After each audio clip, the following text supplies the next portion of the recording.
Assalamualaikum teman-teman. Nama saya Natasha Aureliani, NPM 2351093. Nama saya Kayla Rinita Yasmin dengan NPM 2351111. Hari ini kami akan membahas terkait white collar crime dan dampaknya terhadap masyarakat, kejahatan ekonomi yang merugikan negara. Di sini kami akan membahas terkait kasus pengadaan Chromebook oleh mantan Menteri Pendidikan kita yaitu Nadiem Makarim. Nah, jadi hari ini kita itu akan membedah salah satu kasus kejahatan yang paling merusak tapi paling tidak kelihatan, yaitu white collar crime. Kenapa penting? Karena pelakunya pakai dasi dan modusnya itu pakai tanda tangan. Jadi kerugiannya itu triliunan tapi nggak terlihat di kita ini. Nah, dan kita pakai studi kasus yang lagi ramai ya. Iya. Jadi dugaan penyimpangan pengadaan Chromebook di Kemendikbudristek era Kemendikbud mantan Menteri Pendidikan kita yaitu Bapak Nadiem Makarim. Betul sekali. Disclaimer dulu guys. Apa Ini tuh? diskusi akademis ya. Kita pakai asas praduga tak bersalah. Jadi semua yang kita bahas berbasis pemberitaan publik dan analisis teori, bukan vonis. Karena memang kasusnya belum ada vonis ya. Jadi Betul. masih di tahap penyelidikan.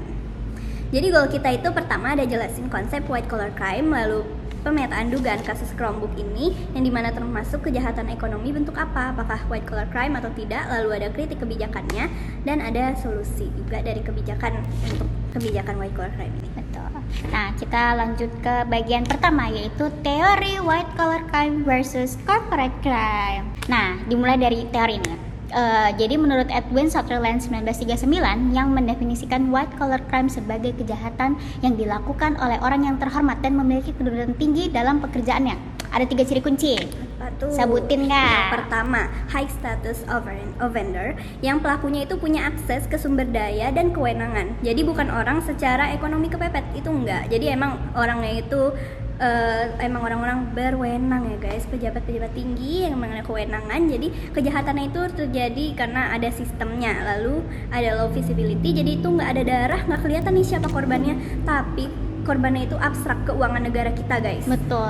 Bedain sama corporate crime ya. Kalau white collar itu motifnya individu meski pakai jabatan. Jadi ada contoh markup buat komisi pribadi gitu. Kalau corporate crime tujuannya keuntungan korporasi. Iya. Contoh korporasi nyuap biar menang tender. Tapi praktiknya itu sering overlap. Namanya state corporate crime. Kalau negara dan korporasi kong kali kong. Lalu di sini ada berdasarkan hukum yang berlaku di Indonesia guys. Jadi di Indonesia itu tidak ada undang-undang yang secara eksplisit memakai istilah white collar crime ini. Namun bentuknya nih diatur nih dalam beberapa undang-undang. Karena memang white collar crime ini ada di beberapa sektor ya.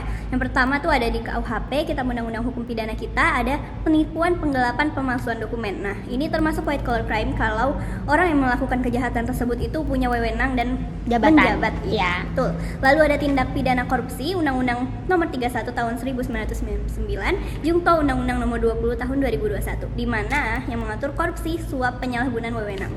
Ini udah jelas-jelas nih typical white collar crime Betul banget. sekali, betul. Nah, lalu ada UU Tindak Pidana Pencucian Uang, jadi UU Nomor 8 Tahun 2010 yang mengatur penyembunyian atau penyamaran asal-usul harta hasil kejahatan. Lalu ada UU ITE yang mengatur penipuan online, manipulasi data elektronik. Lalu ada UU Perbankan dan UU Pasar Modal mengatur kejahatan di sektor keuangan seperti insider trading ya. Jadi insider trading itu emang harus pakai orang dalam, orang yang Betul. berwenang, nggak bisa orang sembarangan orang. Jadi otomatis ini memang kasus white collar crime. Nah, ini kita lanjut ke bagian kedua, duduk perkara dugaan kasus Chromebook. Masuk ke kasus nih Kak.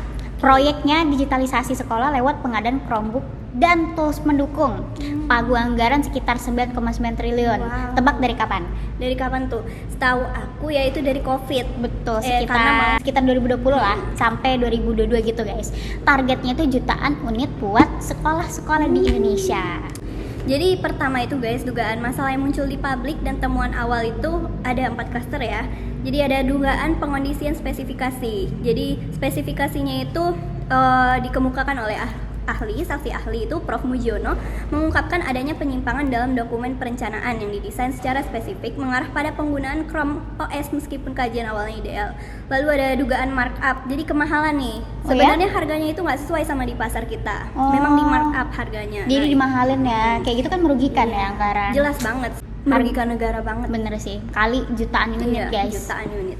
Nah, lalu lanjut nih, ada dugaan mismatch kebutuhan gitu. Jadi barang tuh dikirim ke daerah yang listrik dan internet tuh belum siap. Ya, jadi mangkrak dong. Pengadaan ini kan dinilai merugikan negara, atau ya kalau nggak salah dikabarin sekitar 1,9 triliun gitu lah guys. Karena Chrome Device Management atau CDM yang diadakan tidak berfungsi atau tidak dimanfaatkan, menjadikan total loss. Jadi gimana mau dimanfaatkan kalau internetnya aja belum ada, listrik belum ada. Betul. Ada juga dugaan conflict of interest nih. Jadi kayak ada isu kedekatan sama si vendornya gitulah. Kepentingan. Iya, vendor tertentu. Jadi jaksa penuntut umum atau si JPU ini menyoroti adanya pencampuran dukan kepentingan bisnis pribadi dengan kebijakan pendidikan. Jadi Nadiem Makarim dituduh menggunakan posisi menteri untuk menggarapkan pengadaan ke produk tertentu atau Chromebook lah yang berkaitan dengan investasi Google di perusahaannya, yaitu apa? Gojek. Betul sekali. Nah, kalau kita pakai kacamata white collar crime guys, unsur-unsurnya tuh kelihatan banget. Jadi yang pertama tuh ada offender atau pelaku. Jadi yang dimaksud tuh kayak pelaku bukan orang biasa, tapi pejabat atau pengambil kebijakan. Mereka tuh punya posisi, kewenangan, dan akses terhadap keputusan penting untuk negara kita ini guys. Jadi kayak dalam white collar crime itu pelaku biasanya orang terhormat ya, udah pasti itu, atau punya jabatan sesuai konsep dari Edwin H. Sutherland. Lalu ada opportunity, jadi kesempatan. Ada celah atau peluang untuk si pelaku melakukan penyimpangan guys. Dalam konteks ini, kewenangan menyusun spesifikasi atau spek dan anggarannya. Karena punya kontrol atas proses, pelaku tuh bisa mengarahkan spesifikasi barang, terus menentukan harga atau anggaran sesuai kepentingan tertentu. Tuh, lalu nih aku lanjutin ya, ada modus. Jadi cara melakukannya itu, dimana cara melakukan itu adalah penyalahgunaan diskresi administratif. Jadi apa itu diskresi? Jadi kebebasan pejabat untuk mengambil keputusan dalam situasi tertentu. Nah, penyalahgunaan diskresi itu berarti keputusan diambil secara formal sah tapi digunakan untuk tujuan yang menyimpang.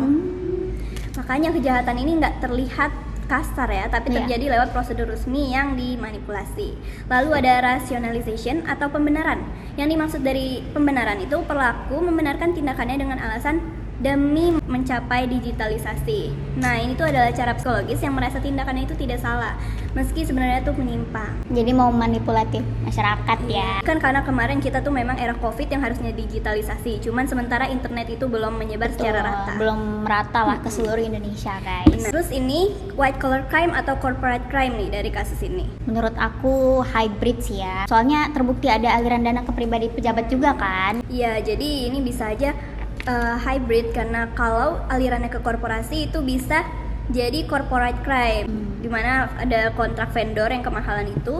Lalu kalau dua-duanya jalan itu ada state corporate crime, dimana putusan pengadilan nanti yang buktiin.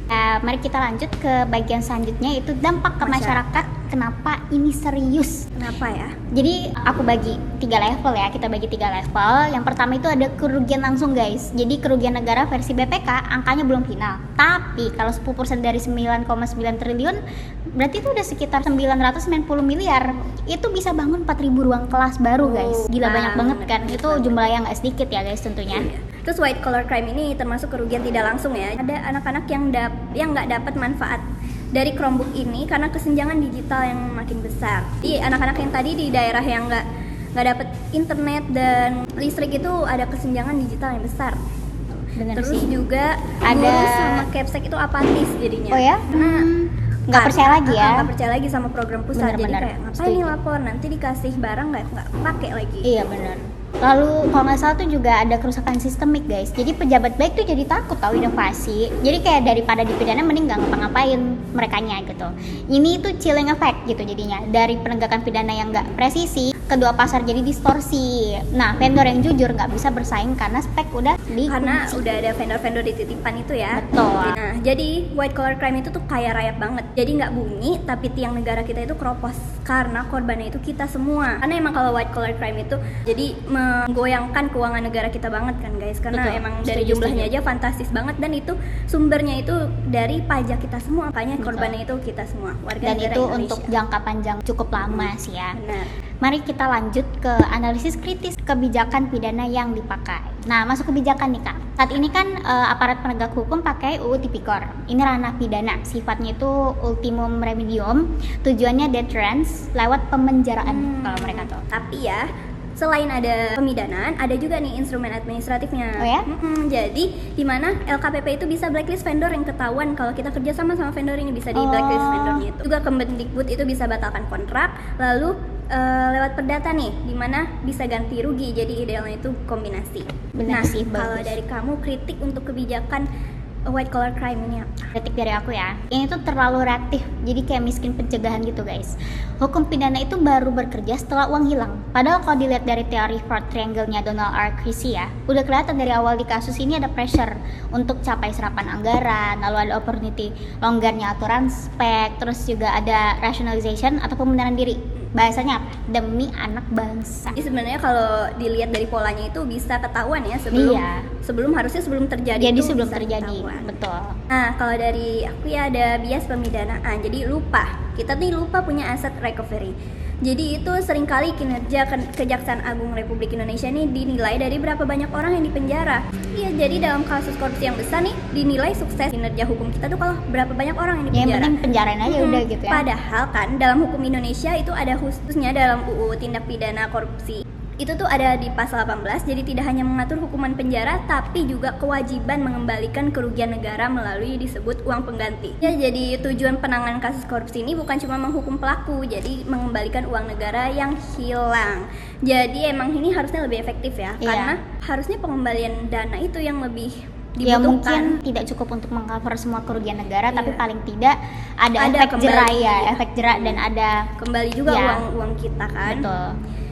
Kita emang terlalu terfokus dalam menghukum orang yang relatif lebih mudah daripada mengembalikan uang hasil korupsi. Tapi emang mengembalikan uang hasil korupsi ini lebih sulit sih, makanya jarang banget benar-benar dalam praktiknya itu terjadi. Karena yang pertama, uang itu seringnya udah dipindahkan atau disembunyikan. Karena sejatinya kalau white collar crime ini melekat juga dengan tindak pidana pencucian uang. Jadi kalau korupsi itu kan ada lanjutannya tindak pidana pencucian uang. Nah, uang ini tuh sulit untuk dideteksi karena udah dipindahkan, udah dialihkan ke aset lain, jadi properti, tanah, atau dipindahkan ke bank luar negeri kan. Jadi proses pacakan asetnya rumit ya. Iya, susah. Makanya dalam hukum kita itu lebih ke penjarain si pelakunya. Direksinya, iya. Jadi akibatnya itu muncul recovery aset ya, atau tingkat pengembalian kerugian negara di Indonesia itu masih termasuk rendah ya, berarti. Rendah banget. Benar-benar. Kritik selanjutnya ya, jerat korporasi itu masih tumpul juga. Jadi UU Tipikor tuh bisa jerat korporasi, tapi praktiknya jarang banget. Padahal kalau modusnya corporate crime, denda ke korporasi dan tutup izin usaha itu efek jerahnya lebih gede daripada penjarain satu direksi. Karena yang bisa diganti lagi besoknya. Iya, benar. Kalau misalkan diganti dendanya 3 kali lipat, otomatis jerak banget korporasi itu. yang lain pun mikir ya. Nah, lalu ada abu-abu. Jadi kita di business judgment rule-nya itu masih abu-abu. Contohnya dalam pengadaan teknologi nih. Kalau salah memilih sistem operasi OS ini bisa dianggap dua hal. Jadi sekedar kebijakan yang keliru atau bahkan korupsi. Nah, masalahnya dalam hukum seperti UU Tipikor ini nggak ada sama sekali konsep business judgment rule seperti di Undang-Undang Persaingan Terbatas yang melindungi keputusan dengan itikat baik. Jadi pejabat yang sebenarnya mau mengambil keputusan dengan niat baik atau good faith itu, tapi ternyata hasilnya salah, tetap bisa dipidana. Makanya beresiko banget sih ini. Jadi misalkan pejabat itu mau berinovasi dengan kebijakan yang baik yang memajukan kita, itu tetap jadi takut-takut. Karena kalau maju mundur kalau ada keliru itu bisa jadi kena juga. Iya, bisa dipidana, bisa dikira korupsi gitu, bisa berujung kriminalisasi. Berarti situasi ini beresiko banget ya buat pejabat ya. Makanya banyak pejabat itu yang milih ya udah diam-diam aja, nggak usah ada inovasi apa gitu. Kalau begitu, rekomendasi dan kebijakan dari kami ya, sekalian penutup. Solusinya itu harus shift sih dari represif ke preventif dan restoratif. Iya, jadi pencegahan dan pengembalian. Tawaran aku tuh kayak perkuat guardian, jadi wajib integrity pact atau dan audit forensik lah, independen untuk proyek di atas 1 triliun gitu sebelum kontrak. Bukan setelahnya. Nah, harus libatin BPKP juga dan masyarakat sipil dari tahap perencanaannya. Kalau dari aku sendiri bisa dihitung social cost-nya. Jadi dalam tuntutan jaksa harusnya dimasukin juga tuh kerugian negara yang nggak cuma selisih harga, tapi masukin juga opportunity cost. Jadi biaya damage control-nya biar efek jera dan recovery-nya maksimal. Betul. Terus sama optimalin UU TPPU sih. Jadi follow the money. Aliran dana ke vendor, ke konsultan, ke nominee dicari. Terus miskinkan koruptornya dulu lewat TPPU, baru pidanain orangnya. Lalu kita bisa juga adopsi deferred prosecution agreement untuk korporasi. Jadi daripada direksinya dipenjarain, mending korporasinya itu dibayar denda semahal-mahalnya, misalkan 3 kali lipat. Setuju. Nah, jadi itu benahi sistemnya dan jadi justice collaborator. Terus kita tambahin lagi ya, klarifikasi business judgment rule guys di ranah publik.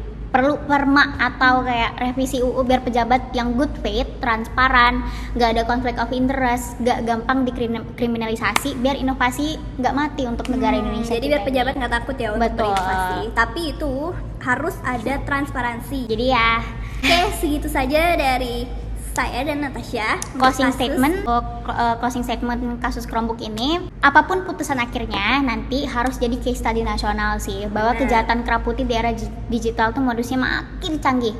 Hukum kita tuh nggak boleh kalah canggih juga jadinya.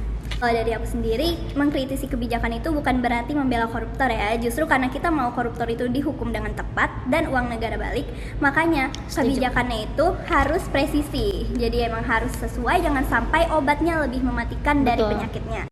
Lalu ada praduga tak bersalah, kalau sidangnya dorong pembuktian ilmiah. Lah, sekian dari kami. Jadi maaf bila ada salah kata. Wabillahi taufik wal hidayah. Wassalamualaikum warahmatullahi wabarakatuh. Dadah.